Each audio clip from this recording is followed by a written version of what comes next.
Alamin, kita sudah menuntaskan atau menyelesaikan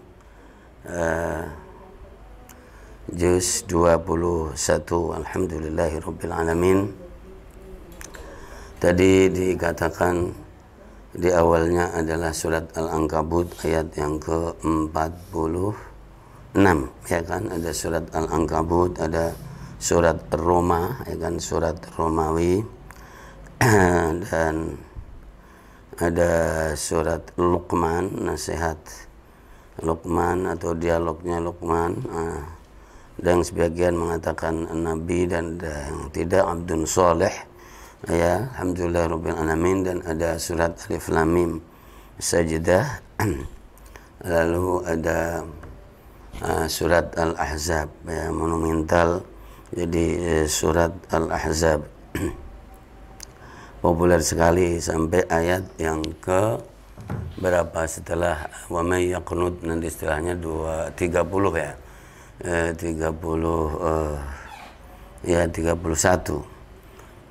Ada beberapa surat itu ada tentang keluarga Rasulullah sallallahu alaihi wasallam, dan ada mengikuti Rasulullah SAW. Laqad kana lakum fi Rasulillahi uswatun hasanah, dan ada namanya peristiwa Al-Ahzab, yaitu perang Ahzab atau perang Khandaq, dan peran sahabat dari Persia namanya Salman Al-Farisi dengan sistem membuat parit, ya kan, ya, dari Persia. Dan ini adalah pertempuran terakhir besar yang disiapkan oleh seluruh musuh Islam, ya kan. Pada waktu itu tentu perang koalisi namanya. Koalisi itu semua kekuatan berkoalisi untuk menghabisi Rasulullah SAW. Semboyannya pada waktu itu now atau no, sekarang atau sama sekali kita tidak bisa, itu semboyannya. Makanya kemudian ada koalisi besar, dan sekarang sering terjadi ada koalisi besar untuk mengunci orang atau untuk mengunci kekuatan. Itu yang uniknya perang Al-Ahzab ini adalah dipimpin pihak dari musuh, dipimpin oleh mertuanya Rasulullah SAW, yaitu Abu Sufyan. Pada waktu itu tentu belum masuk Islam, dan semua keluarga Rasulullah dari Makkah, ya, itu ke sana. Nah, itu jamaah dimuliakan Allah Subhanahu wa taala, itu yang ada, dan tentu hasilnya dimenangkan oleh Rasulullah sallallahu alaihi wasallam atas pertolongan Allah Subhanahu wa taala. Jumlah musuh itu ada 15.000, ya kan, dan Rasulullah baru mempunyai hasil penduduk Madinah pada waktu itu 2.700 orang, ya. Itu kira-kira kalau mau menghitung itu, membandingkan, jadi sekarang Indonesia itu 250 juta, ya kan. Jadi Rasulullah mempunyai orang yang condong kepada Rasul baru 2.700, ya. Dan orang itu kalau sedikit itu pasti jadi defensif, kalau banyak itu nginjek-injek, ya kan, itu udah biasa dari dulu. Jadi orang muslim sebenarnya harus belajar begini dari banyak. Maka 15.000 minimal, maka datanglah ke Madinah, ya, meskipun mertua sendiri Ummu Habibah itu adalah Ummul Mukminin, ya, akhirnya dimenangkan oleh Allah tidak melalui pertempuran, kecuali beberapa yang syahid di awal, namanya munawarah, namanya adu tanding, perang tanding. Akhirnya Allah menurunkan angin lesus besar, dan kemudian mukocar kacir semuanya, dan Abu Sufyan pun sudah alim secara ilmu, maka mengatakan ini bukan angin biasa, dan ini adalah anginnya jadi Tuhannya Muhammad sallallahu alaihi wasallam. Maka pergi, ya kan. Ini kisah-kisah menarik di sini, ya. Lalu sebelumnya tentang Alif Lam Mim Sajdah, itu ada ayat Sajdah, dan Rasulullah sallallahu alaihi wasallam sering membaca di subuhnya sholat al-Jumu'ah, ya kan. sholat subuhnya, sholat Jumu'ah itu membaca itu, dan ada ayat sajadah dan pada sujud tilawah namanya. Ya memang ini juga tidak mudah karena harus membiasakan publik atau masyarakat untuk itu, ya kan. Nah kalau tidak mampu ya berarti biasa aja. Qul a'udzu birabbil falaq sama qul a'udzu birabbin nas juga nggak apa-apa. Ya tapi ya itulah makanya al-hayatu hiya tarbiyah, al-hayatu hiya al-amaliyah. Hidup ini adalah terus pembinaan, terus proses untuk menaikkan. Meskipun sering tidak naik-naik, yang ada adalah di situ-situ aja, itu hidup. Ya luar biasa, makanya itu nanti kalau dibahas dalam tema hukum Allah pasti akan hilang, gitu. Karena apa? Karena orangnya di situ-situ saja, dan orangnya pada meninggal, pada wafat, dan akhirnya hukum Allah tidak bisa dilaksanakan. Dan kadang-kadang jadi yang lainnya pun juga maunya di situ-situ aja atau cukup dengan itu, sehingga akhirnya hukum Allah ini tidak nyampe, meskipun sudah ada di Quran, meskipun sudah ada di hadis, meskipun ada di kitab, dan menjadi asing di pandangan masyarakat. Ketika orang cuma disuguhin itu, akhirnya dikiranya cuma itu Islam itu, akhirnya Islam itu otomatis hilang dengan sendirinya. Segala sesuatu kalau tidak jadi diambil, dibiasakan, maka hilang. Misalnya di depan itu ada kebun, di situ ada daun ubi, ada daun kelor, ada daun kemangi, ada apa itu yang suka dipakai pagar orang-orang di kampung itu, namanya enak banget, beluntas namanya. Tapi orangnya taunya cuman daun ubi, maka yang lainnya akan ditinggalkan. Itulah Islam. Nasibnya Islam begitu, Ustaz Roni. Karena yang dikaji cuman itu, akhirnya yang lain dilupakan oleh orang. Sama dengan di sini ada kontes kecantikan begitu ya. Ini ada orang hidungnya mancung, ini pesek, ini geruwung, ini dan seterusnya. Ya kan, dan seterusnya banyak banget tuh. Nah kan, akhirnya senangnya yang hitam pesek dari Tanzania misalnya, ya kan. Dikiranya ini tidak bagus semuanya, padahal ini juga enak semuanya. Itulah nasibnya Islam itu seperti itu. Makanya salah satu perumpamaan itu, jadi ada 4 orang buta disuruh ditanya tentang gajah, ya kan. Ini jadi ditanya tentang gajah. Akhirnya yang buta pertama megang-megang gajah, gerayang-gerayang gitu, ketemu belalainya. Oh gitu toh. Gajah itu ternyata kecil panjang ya, lemes ya kan itu. Wahai buta, yang pertama.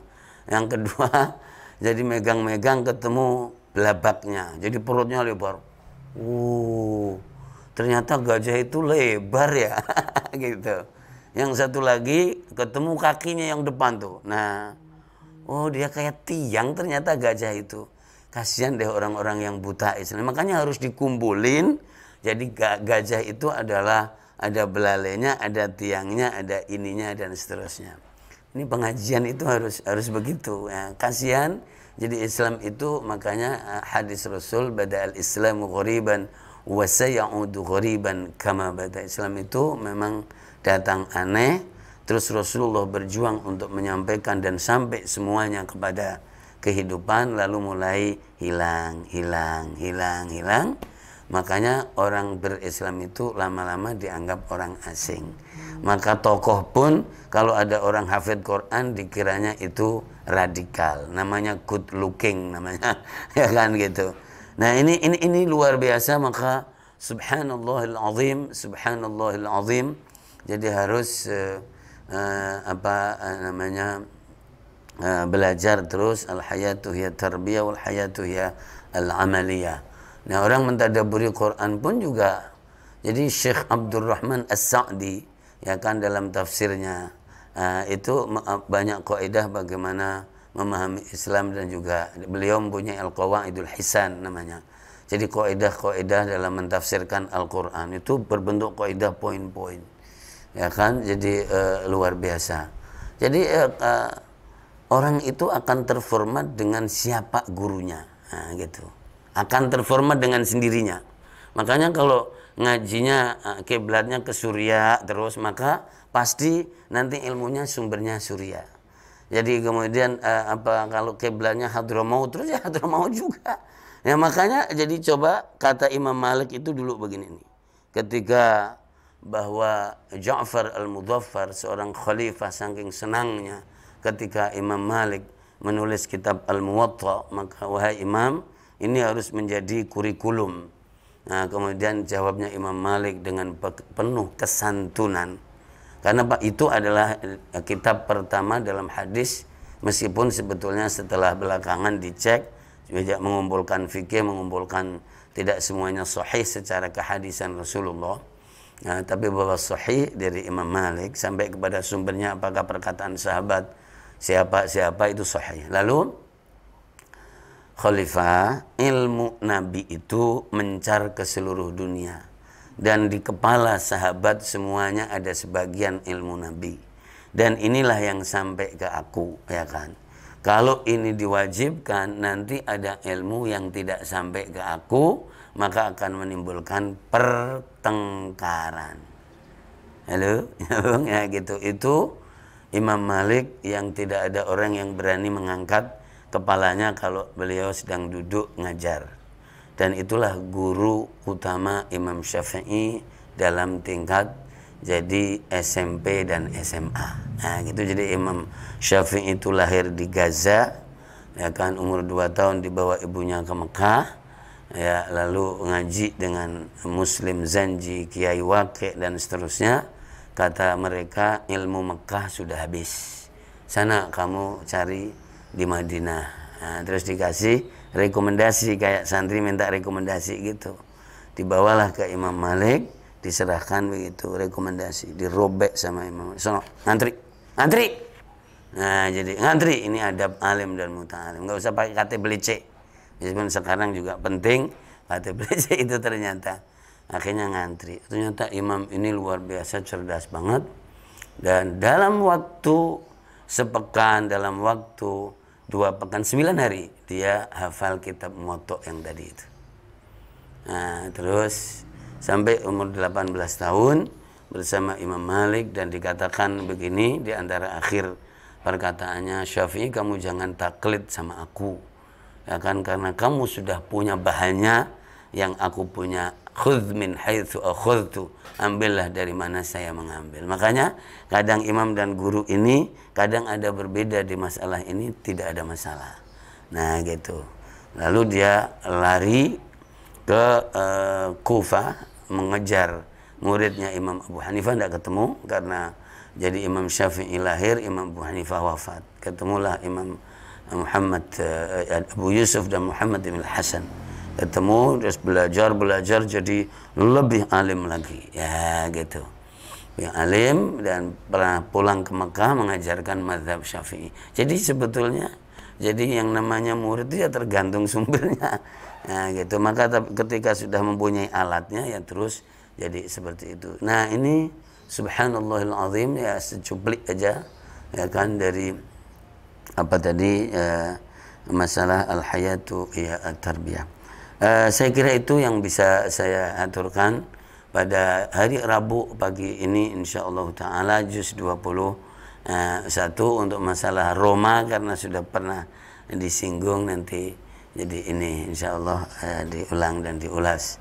Kita doakan kembali jadi masyarakat kita, tetangga kita, bangsa kita, semuanya dan keluarga besar umat Muhammad sallallahu alaihi wasallam diberikan kesehatan jasmani dan rohani, diselamatkan oleh Allah, dimudahkan urusan-urusannya hari ini semuanya, dan diberikan keberhasilan, kesuksesan, dan diberkahi oleh Allah subhanahu wa ta'ala.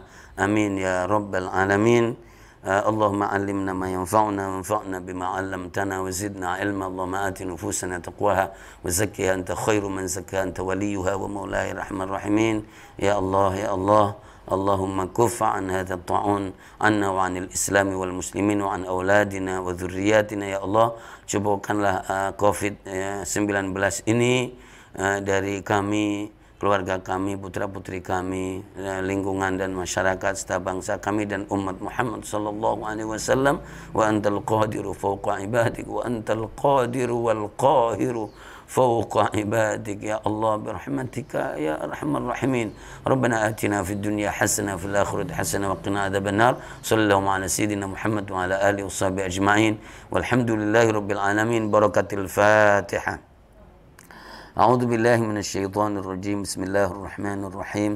الحمد لله رب العالمين الرحمن الرحيم مالك يوم الدين. إياك نعبد وإياك نستعين. اهدنا الصراط المستقيم صراط الذين أنعمت عليهم غير المغضوب عليهم ولا الضالين. آمين آمين. Saya kira itu para pemirsa dan penonton semuanya untuk masalah simaan juz 21 dan sedikit ulasannya. Insyaallah kita ketemu lagi di yang punya waktu dan punya kesempatan di jam 1 online bersama grup Senam Tera Indonesia ya, dan kemudian sore dan malam. Insyaallah dalam pekerjaannya, dalam bersama keluarganya, bersama kantornya, insyaallah yang sudah offline atau yang masih online ya, insyaallah wallahu ma'akum ainama kuntum wallahul muwaffiq ila aqwamit thoriq. Wassalamualaikum warahmatullahi wabarakatuh.